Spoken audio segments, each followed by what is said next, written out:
If you don't already know, this channel is not primarily or exclusively about Game of Thrones, but I do have a playlist for the stack of Game of Thrones videos. I have been into A Song of Ice and Fire for just over 4 years, and this is my girlfriend who's been getting into A Song of Ice and Fire in the last 4 months. Mm-hmm. She's read the Dunk and Egg novellas. She started reading the main books, and we just watched the first 5 seasons of the show. We already did one video reflecting on seasons 1 to 4. Yeah. And now we're into season 5. I'm going to kick this off with something out of left field, I guess. But, toward the end of season 4, there's this bizarre scene that I think is infamous among book readers, where they sit down and talk about their mentally disabled cousin, Orwyn, smashing the Beatles. You remember that? Yeah.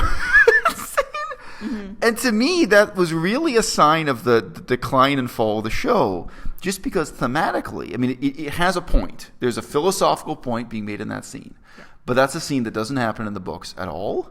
And it has nothing to do with the plot. It doesn't contribute to the plot in any way. And it also actually is not a theme that the books are interested in. That was a theme, thematically and philosophically, that was reflecting on the meaninglessness of life and why do we do anything in this life. Some other book and some other movie and some other TV show could make that point. But why here? Why now? Why was this put into season 4? And for me, symbolically, that's kind of the point where the whole TV show goes off into the land of fan fiction. Mm-hmm. And where I just feel the producers and directors and writers just stopped being really interested in the source material. And where in our conversations while we're watching the show, it became just pointless for me to be keeping you updated with how things differed from the books. Yeah. Because it's just like, well, everything now is so different from the book. What am I even going to say? Yeah. The first thing that made me say, oh, this is like fan fiction was the romance between Robb and the woman who treated wounds on the battlefield.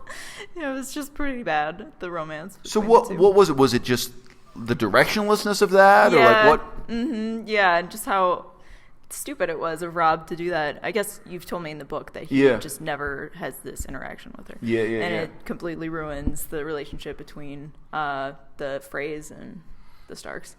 Right. And well, yeah. When in a time when marriage is political, it just seemed out of place. Yeah. In the TV show also, there seemed to be kind of foreshadowing that led nowhere there. It suggested that there's something important about her family back in Volantis. It suggested that there's something significant about her writing letters home to her parents. And then all that just disappears. It's just snuffed out.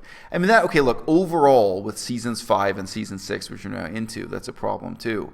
I feel like I don't even want to rewatch season 6. Obviously, I'd seen season 5 before. We just saw it again together. And this is a couple years later for me. Oh, okay, overall, I should just say season 5 was not as bad as I remembered it being. I probably remembered it being so awful because I was being horrified at how far it went off book. Yeah. How far it deviated from the books.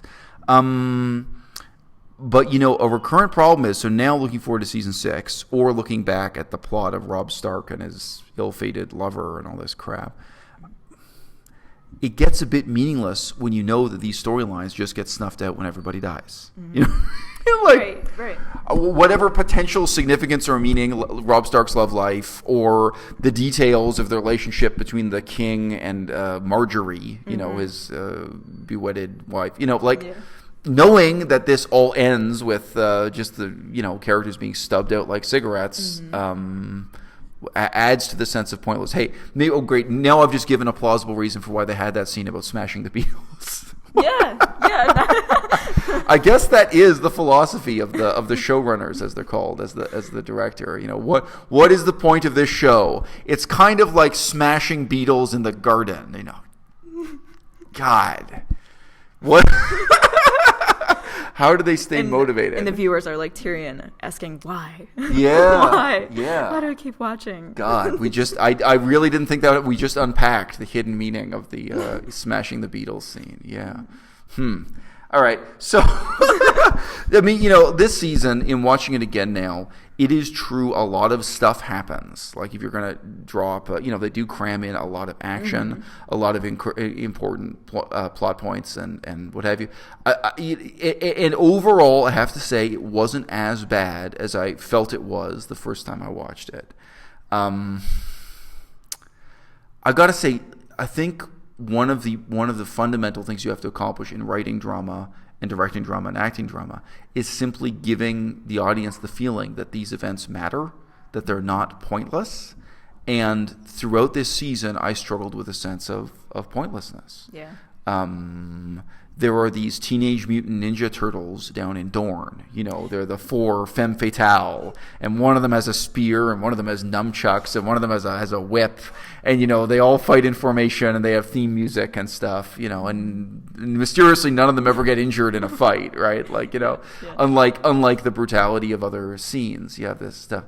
But above all, my problem isn't that it's corny or difficult to believe. It's all those things and more. Mm-hmm. But the sense of pointlessness, the sense that it doesn't matter. And, of course, you could say that's the point, is talk about the pettiness of revenge or pointlessness of their own political ambitions. But again, unlike the Smash the Beatles, the parable of smashing the Beatles, this is not a drama where the characters feel that their own lives are meaningless.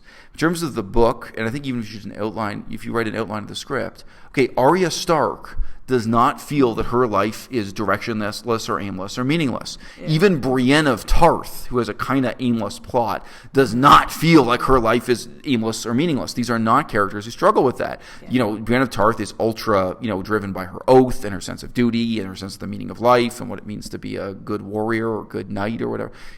She's this totally purpose-driven character. And you can go on down the list. Some of the characters have a few moments of misgivings where they sit there and think, what is my life really about anyway? But unlike maybe the bulk of American fiction, this is not about people having a sense of anomie or aimlessness or purposelessness in life. These are almost all characters with a very strong sense of direction and purpose. And I think we as viewers have to have the feeling that their decisions matter and their feelings matter and their sufferings matter. And for me, even Daenerys Targaryen. Okay, great example. Daenerys Targaryen receiving Tyrion for the first time. Yeah. They kind of just have nothing to talk about. Mm-hmm. They're kind of just, they're just kind of pointless scenes. Yeah. It just feels pointless. And she kind of reproaches him for drinking too much. Like, oh, I need your advice when you can still put a sense. Just this kind of little bullshit. Like, yeah. If these were negotiations between the Soviet Union and the United States in 1976, you know what I mean? You want to see, there's got to be something more meaningful. There's got to be some sense of weight and consequences to all this. And there really isn't. I mean, it really seems like Daenerys is just passing the time between assassination attempts on her life, Yeah. Yeah. You made a list coming into this, and what was on your mind coming out of this season? Yeah, I was just thinking about some of the examples of pretty odd writing, I guess. Yeah. When Tyrion turns down the prostitute, even though that's totally out of character for him. He suddenly has this change of heart. Okay, so the bad writing awards begin with Tyrion's personal transformation at the brothel, right? So why is this bad writing? Number one, they're the actual words spoken in the scene. But number two, his personal transformation comes from nowhere and goes nowhere. Huh? Mm-hmm. Yeah. There are no consequences to that. There's a sense in which there is no transformation, and he's just sitting there being self-pitying and self-centered. And none of that is in the book. The book treats the morality of his sex life in a totally different way. In the book, he basically discovers to his horror how much different it is living in a slave society as opposed to dealing with prostitutes in a free society. But imagine if they had written it instead so that it already came from somewhere. So the minute he gets out of the box, he's spitting and cursing and saying, "I'll never lay hands on another prostitute again." Mm-hmm. Or he feels hatred and self-loathing and he's on edge about it. Mm-hmm. And then you could have a scene where he's, for whatever reason, like Varys takes him to a brothel, and he's just on edge, and he feels tempted and conflicted, but he's saying, "No, I can't compromise this way ever again." That would have been compelling drama. Yeah. It would have had weight, and at least it would have come from somewhere, even if it didn't, go anywhere. One suggestion off the top of my head, but there's always room for good writing. Yeah. Well, it may be because a couple months ago, you showed me one episode from season 6 where Cersei's blows up the temple. Right. So I know what's going to happen. So maybe this is influencing how I feel about it. But just the transformation of Cersei is kind of I don't know, phony. And kind of pointless because we know what's going to happen. Like, this is just going to be fuel for her revenge to, blow up the temple. But. Okay, so that's interesting. So for her, as someone who hasn't read the books that far, you felt that this was kind of a hollow transformation of Cersei. Yeah. I mean, I guess what they should have done instead was to portray her as cynically trying to manipulate the system, as trying to manipulate the religion, which they don't. That's true. So that's interesting. For her, as just a TV show watcher, Cersei does say she had this dream and the gods appeared to her. So you're reading that as, it would have just taken a couple of extra lines for her to commiserate with her maester and for the maester to say, look, tell them what they want to hear. They'll let you out. We'll do this as a cynical ploy. We'll manipulate. Religious people are easy to manipulate if you tell them exactly what they want to hear. Mm-hmm. So they could have played it that way. But I guess you're right. For someone who's just watching the TV show instead, the feeling is that this is another kind of hollow transformation that comes nowhere, goes nowhere. Now, another thing, this may be kind of technical. I know they got to save on the budget, but it's weird to me what they do. I do sympathize. Overall, I sympathize with the fact that when you're taking a book and adapting it for the TV screen, you've got to think about how to save on the budget. If I were doing that adaptation, I would eliminate the horses as often. I'd just be like, okay, a plague killed all the horses. Just add a line, then we don't have to film any more horses. Every time you have horses on camera, you're burning through your budget. But, they've eliminated Cersei's other lovers, for instance. I don't know why they did that. And so the confession, so it's like, okay, so she just slept with this one guy. The fact that she had other lovers is really significant in the book. It's significant for her relationship to the religion, and it's significant for her relationship to Jaime. Because Jaime in the book has never slept with anyone aside from Cersei.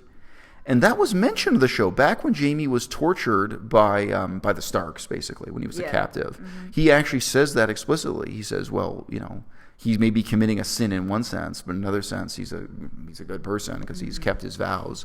He's been true to just this one woman his whole life. Yeah. That's a big deal. That's a big deal in the books that Jaime is true to his vows and Cersei is not, even though their vows are pretty twisted and fucked up. So why would you save on the budget by getting rid of her other lovers? Like, it doesn't cost you anything. Just have them in there. Have them mention. They don't need to. You don't need to have nude scenes for each and every lover she's with, but have it acknowledged that she has other lovers. That's definitely a big deal. Yeah. Oh, and it was really shocking to see Jon Snow die in the last scene. That really surprised me, and all of his efforts with the Wildlings are for nothing now. Yeah. I guess, I don't know, I assume that the Night's Watcher is going to kill all the Wildlings, but okay. I don't know what's going to happen. But you see, that's for me on the second watching, I felt like they really kind of justified that. Because again, watching it also the second time, I was watching it more rapidly. The first time I watched it, I forget if I saw it actually when it came out or not, but I saw it spread out over more time than this. Right. We watched this all in just a couple of days. I felt that watching it more rapidly in a second time like this, the case for Alistair Stark is actually pretty strong. Because, as Stannis Baratheon says, a good deed does not wash out the bad. The Wildlings, as portrayed on the show, are guilty of genocide. Mm-hmm. They're a genocidal, looting and pillaging and raping band of bandits, for want of a better word. Why? So what washes that out? What's the basis for the peace or the truce or the cooperation?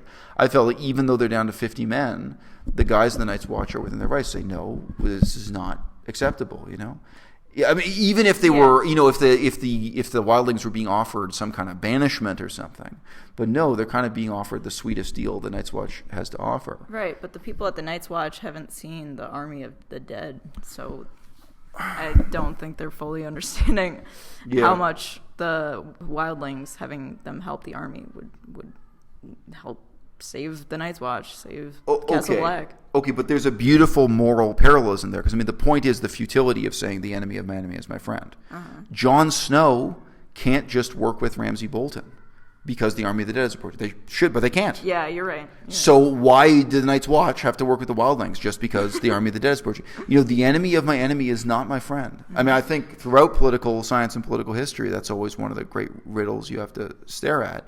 World War II, amazingly, made the United States and Joseph Stalin into allies, and this had knock-on consequences for about 1 billion people for the next 50 years. It had all these amazing long-term consequences. Why? Well, they ended up being allied against Hitler. On again, off again alliance. It's a more complex history than most people know. So, I just think, so in the TV show that's not really clear. In the books, the whole issue of Davos having his fingers cut off, it's very clear Stannis' moral position is the fact that you've done something good does not excuse you for something else bad you've done. We've got questions with that with morally ambivalent characters like Tyrion and so on too. The fact that you can help me now. And Jorah Mormont. Right, He did something bad. And right, sure. Yeah, he betrayed Daenerys. Sure, and his punishment is apparently that his body is being gradually turned into stone. I mean, which is not in the book either, by the way, guys. It's impossible to discuss this season in terms of difference between book and show. So I mentioned to my girlfriend, it's because it's not in the book. It's in the book, but not in the show at all. There's also this very attractive blonde female character in the book who's just called Val. Val, the so-called wildling princess who's not a princess. And she is a significant romantic interest for Jon. They have a complex, carefully written romance, non-romance. They never kiss, but, there are a lot of significant silences in the air, and each of them knows that they kind of could get married. They're kind of an option for the other. And they have some interesting dialogues. Why did you cut that? Having a good-looking blonde on set is cheap. Having 50 horses on set is expensive. You know what I mean? Yeah. I understand that they need to budget, but that to me was a really bad call. And in terms of him being killed for being a wildling lover, well, it's also significant. It's not just past tense. Okay, so he had some relationship out in the woods. There's this good-looking blonde in Castle Black right now, whom people say he's sleeping with. And where it's actually plausible. They're saying they do kind of. There's some kind of relationship between them. Yeah, maybe that would have added some lightheartedness to a very dark season. But right. It also would have been easy to see. It would have been interesting to see what she did after he died. Mm-hmm. If you had this blonde who was maybe in love with her, maybe just liked him, weeping over the corpse of this blonde wildling, weeping over the corpse of Jon Snow. That's worth filming. Mm-hmm. Now that's television. Yeah. Oh yeah, the plot with Littlefinger giving Sansa to Bolton. Yeah. Not really making sense. It's why would Littlefinger do that? But, right. Okay, so, this thing, we rewatched this, and we watched them rapidly. We watched all these episodes in a small number of days. I thought the show in the first 2-3 seasons did a pretty good job of making it clear to you that up to a certain point, Littlefinger's objective actually is to kill Ned Stark and get back together with Catelyn. It's subtle, but it's there. Littlefinger, one way or another, he still wants to sleep with Catelyn. Right up to, he's doing the negotiations with Renly, and, there's just saying that's pretty clear. Then Catelyn dies, and his objective instead becomes, apparently, to sleep with or marry Sansa. And then at this point, the plot just makes no sense. And spoilers, I think it was in the episode you saw at the end of season 6, but he affirms there. He just verbally says, his objective is to get with Sansa. And we've had a couple of different kisses between them and so on. And, it's so it's explicitly declared that that's his objective. And then he gives her up to marry Ramsay. For what? Yeah. It makes absolutely no sense. There is no way to make and so there's this thing where you have characters on camera explaining that the plot makes no sense. But it would be better. So we have 2 examples of this, but it would be better to have a plot that actually makes sense, right? So you have Littlefinger kind of openly reflecting with Sansa, hey, this doesn't make sense, but do it anyway. Don't worry. You'll have him wrapped around your little finger by the time Stannis shows up and kills you all. Okay. Right. So his actual plot, as stated explicitly, not in the subtext, but in the text is, if you seduce this guy, things will go really well for you when Stannis shows up and kills him. Yeah. What the fuck? That's a reason not to seduce him. Seduce him so he dies happy. What sense does that plot make? But we get this kind of dialogue explaining to us how and why the plot makes no sense. Okay. Yeah. And another example is Jaime Lannister, right, who is traveling with Bronn. Bronn. Yeah. So Bronn is asking, why are you going to save, what's her name? Why is this your mission? Marcella. Why are you the ninja to go and break into Dorne? Right. Mm-hmm. Bronn breaks it all down for us. Why don't you send an army? Why don't you send 50 guys? Why don't you send a guy like me instead of a guy like you? Well, you have one hand and a famous face. So all the reasons why that plot makes no sense are unpacked for us by the writers. Thanks, writers. Take the time to explain that to us. But we're doing it anyway. Yeah. Like that. And in broad daylight. Right. Yeah. Broad daylight. Next to the prince. Right. So the one thing I give them, at least the Dorne plot had some color. I was complaining all season. So many of the scenes were black on black. People are wearing black. Yep. And they even have the red woman who's supposed to be wearing red at all times. It's her religion. It's an article of faith that she wears red at all times. She's wearing a long black dress. So for people who aren't hyper into the show, most of the time only the faces tell you where you are. You'd cut from Castle Black to Winterfell, and they're both black on black on black. Black clothes, black walls. Mm-hmm. You can have wall hangings. You can have rugs. You can have a tapestry. You have plants. You can do anything you want with color composition. Almost everywhere was black on black on black except Dorne. So like the outdoor scenes you got with Jaime Lannister, at least there was some color on screen. Because for most of this season, it was kind of pathetic. And you didn't even notice the costuming or anything else. And that is a contrast if you remember back to when we had that ray of sunshine, Joffrey Baratheon, on camera. Joffrey brought a lot of color, both literally and figuratively. He was a colorful character. And he had colorful costumes and a lot of colorful action. Okay, so for you, as someone who's basically new to the cult and culture of Game of Thrones, I know this is like a ridiculous question. Was there anything really meaningful about this season that puts it above and beyond watching a season of Friends or Seinfeld or The Simpsons? I mean that honestly, because it's true in a sense. A TV show like this doesn't have to be better than The Simpsons or something. It can just be junk for TV. But the reason why there is this fandom is the sense that this is a work of literature that means more than... it's supposed to mean more than, just made for broadcast junk, I guess maybe what we talked about just a few minutes ago, talking about now I hadn't thought about it the way you did with Castle Black and how the men killed Jon Snow. I hadn't thought about it that way. So I guess that is kind of meaningful, that part, politically. Nothing like immediately comes to mind, but maybe if I think about it, I'll think of something that I found meaningful. Well, I thought there was an interesting kind of breaking moment for you when the Black Dragon returned. This Deus Ex Machina comes back, where you were just guffawing and laughing at the screen. You couldn't take the show seriously anymore. You know what I mean? Now, it's I don't know. I mean, does the show need to be taken seriously at all times? I think there are kind of questions about that. Yeah. How seriously can you take a show that at this point has magical poisons and magical dragons and all the stuff with poisons and antidotes is so ridiculous. Yeah. But I'd say for me the problem is the sense of point and pointlessness. When you feel it's about something meaningful, when you feel that there's a point that justifies you tolerating the dragons and the faceless men and all this stuff. So I'm not the biggest fan. Okay, look, let's talk a little bit about Arya's storyline. Let's talk a little bit about Meereen, about Daenerys. I am not the biggest fan of Arya's storyline in the books, and we talked about this a little bit. So Arya goes to train to become a secret super ninja, and I remember a comment from another YouTuber who said, wow, a few years ago, this whole thing with the faceless men was really mysterious. And, it ceased to be mysterious fast. It stopped being interesting a long time ago, when they took away the intrigue and the sense of the unknown. But, in terms of a training montage or something, I don't think this works really well. Having her scrub dead bodies and have genuinely meaningless dialogues about what does it mean to be nobody. This is what they're taking up screen time with.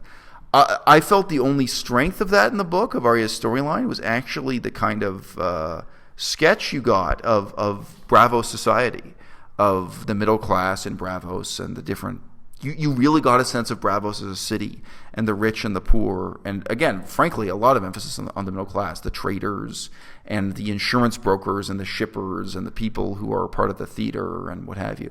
You got the sense of Braavos. And actually, if you're being honest with yourself, Arya's time in Braavos is the happiest and most colorful time of her short life. And I think there's a lot of indications in the book that that's true. And here, everything is bleak, everything is black, everything is depressing. And it's completely philosophically bankrupt. There's nothing interesting about this religion or this cult. And I mean, okay, look, again, I think the showrunners, they maybe don't know what the author's critique of religion is or why he's doing this. I think in the book, the author really takes the time to show you that the men behind the masks are human, all too human. One of them, he runs the local theater. There are several theaters in the city that we find out about. They do have different kind of day jobs.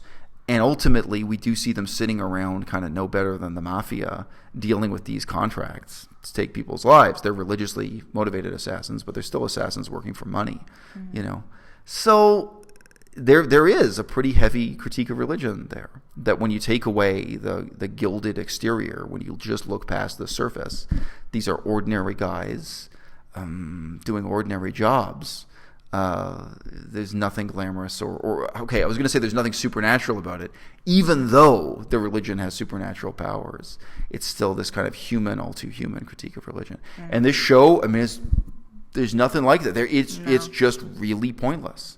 And also, look, but let's mention, so the actual idea of it being the many-faced God, not the faceless God, but the many-faced God, it is a critique of all religion. We're explicitly shown and told they have the statues from kind of every religion in the world there, including, amusingly, some statues from religions on other planets that are in the author's other writing, because he's also a science fiction author. But anyway, so, this idea that all religion is just based on a fear of death, and that the gods are fables that you tell children to help them rationalize the fear of death. That also is a very heavy critique of religion. It's self-explanatory in a sense. But that happened in an earlier season. I don't know if you remember that. Well, yeah, but okay, but what, you get like one line or something? One line from the man that was able to bring somebody back to life after... okay, that's what you're thinking of. Okay, interesting. Yeah. Well, I was going to say the man who trains her to fight with a sword, Silvio Farrell, her sword instructor, he gets just a couple lines about that. But that's you were thinking actually the man who comes back from the dead and just says there is no afterlife. There's just darkness and so on. Yeah. So in a show that is so much about religion. I was thinking about the man that said who actually does the bringing back to life process, and he says that he for so long did not believe in religion. He thought it was a story to tell to children. Yes. But yeah, also that. Right. Yeah, there's nothing after. Right. It's just blackness. Well, I mean, I think, again, I've made a whole separate video about this. I have a playlist of Game of Thrones videos. Even if religion has magical superpowers, it's still just a fable. To make an excuse, that's the author's point. He's putting you in a hypothetical world. Even if they can literally raise the dead, it's still bullshit. Even if they can literally make magical shadow demons that kill your enemies, it's still a bullshit. It's still a swindle, and it's still killing you. It's still destroying you. And I mean, I guess we don't get any philosophizing about it, of course, and we don't get any sense that Stannis' men lose faith in him because he sacrifices his own daughter. There was never any attention paid to the religious tension within Stannis' army, which is, again, a major critique of religion. Didn't like half his men mutiny? Right. Oh, okay. Right, but like I say, you don't. About it. It's just they just literally have someone stand there and tell Stannis, like, the men took the horses and left. Yeah. Like, that's it. So you don't get a sense of it being religious, or that like the majority of Stannis' followers don't actually dig human sacrifice or what have you. I was going to say, so we live in China. This is being filmed in Dehong, Yunnan, China, the China-Myanmar border. And some of the earliest examples we have of Chinese writing, when you're looking at the history of the writing system, are these sacrificial tablets concerning human sacrifice and that kind of ritual. And they're really sad. They're really pathetic to read. And they often say they're kind of written in very broken sentences. So you have to fill in the gaps to your imagination. Obviously, I'm not a scholar of ancient Chinese. But when you're reading academic articles explaining them, and they say things like ancestors, because they're sacrificing, their ancestors are in effect gods in this religion. And you say, ancestors, please send son. We will kill one, and it gives like the rank. We're killing a duke or something. We're giving a human sacrifice of a high-ranking male in order to get more sunlight, apparently, presumably meaning better crops. Yeah. These really pathetic, reflections of people living in, darkest ignorance and engaging in human sacrifice just with, pathetic fears and hopes and obviously fear of starvation and what have you. So anyway, I mean, I just say that is kind of a deep topic in itself. Yeah. Kind of a missed opportunity for the show to do anything with that, Yeah, right. Yeah, we just see how devastated his wife is because she commits suicide. Right. And at the very, at the crucial moment where the daughter is being lit on fire, she has a change of heart.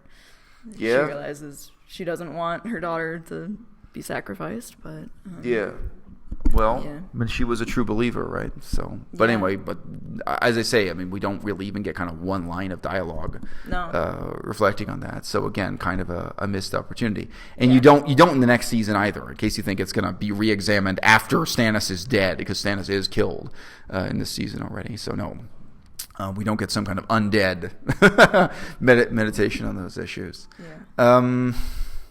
Anyway, I mean, we can wrap it up there. I mean, I had a few more things. We were going to talk also just about Meereen. Yeah, the whole season, it just seemed like more action, not meaning, They packed in a lot of action, a lot of fight scenes, a lot of battles into how many episodes? Yeah. Yeah. Well, I mean, in the books, each chapter is written from a different point of view. And if you're reading Daenerys' chapters on Meereen, you get the sense that this is a teenage girl, because she is still a teenager in the books, who doesn't know what's going on, who doesn't understand politics, who doesn't understand war or armies, and is making terrible decisions, which she herself doesn't perceive as bad. And, she's haunted by all kinds of different problems. She's haunted by her own sexuality. She's haunted by the memory of a vague prophecy she was given. This great line, remember who you really are, whatever that means. And she's kind of, skulking around, and she feels like she's playing a role. She's dressing up in this other culture's clothing. And then we have a contrast between her point of view and Barristan Selmy's point of view. So Barristan Selmy on the show is not a major character, and they kill him off. In the book, he's a much more important character. And even though Barristan Selmy is self-doubting, like in his chapters, where it's from his point of view, he sort of grumbles about how he's an old man, he's getting too old for this. Which is a great trope in American cinema, right? Like every cop movie, I'm getting too old for this. Too old for this. Yeah. His knees are starting to hurt, and but as soon as we see it from Barristan Selmy's point of view, everything's crystal clear. Then we know kind of who's on what side. And Barristan Selmy, he does do some detective work, in effect. Yeah. But he figures out what the political situation is, and he makes the right calls. And then we have this contrast between the world as she saw it and the world as Barristan Selmy sees it. And we live in a world where teenage bimbos, come into power. Whether it's Joffrey, I mean, Joffrey is male, but he's a teenage bimbo. He's kind of an airhead. He doesn't, he's just an idiot and a psychopath. Or it's Daenerys or what have you. It's actually not Barristan Selmy. It's only to the extent to which Barristan Selmy can charm and influence Daenerys that he can have any influence in the world. Now, okay, look, there's a lot more to it than that. This is one kind of shallow comment. I'd say, I think everyone picks up on this. If you read it during the time it was published, it's very obvious that George R.R. Martin is reflecting on issues from America's war in Iraq and Afghanistan in terms of when this would, and to some extent, indirectly, America's experience in Vietnam. To some extent, also even the British experience in Ireland with the Irish Troubles is in there. So there's a lot of that to chew on in Meereen. And I think the TV show gives you absolutely none of that. I think... No. I don't think you get any... I mean, there's no critique of George W. Bush that you can pull out of the show. And there really could be. I mean, there really could be. It wouldn't be hard. I mean, she's imposing her idea of freedom on this foreign culture that doesn't really want it. And then within that, the only people who want it, as in France in 1789, really want to chop off heads. They say, well, if you're going to give us our freedom, that means you take away the freedom of the slave masters. And that means pretty much in most cases cutting off their heads. This is a war for all. And instead, she literally puts on the clothing of the slave masters and sits in the throne of the slave masters and is reestablishing their traditional rule. And her marriage to that guy is a much bigger deal in the book too, because he's really becoming their king again. So they're reestablishing a slave master that way. So yeah, I don't know. Somehow they managed to just drain the life, the intellectual energy, and I mean even the kind of, to my mind, very obvious political meaning of that And look, in the books too, the material about torture is meaningful.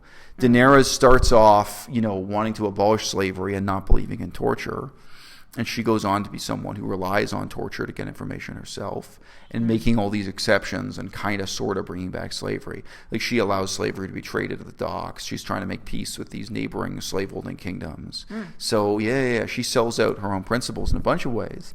But the use of torture and the way it's reported in the books is much different from the show. In the show, we just get some glib mentions where, her lover, Dario Naharis. And Dario is just like, oh, how do you know that, Dario? Because I questioned him, and it's kind of alluded to in this joking way that he tortures people and gets information.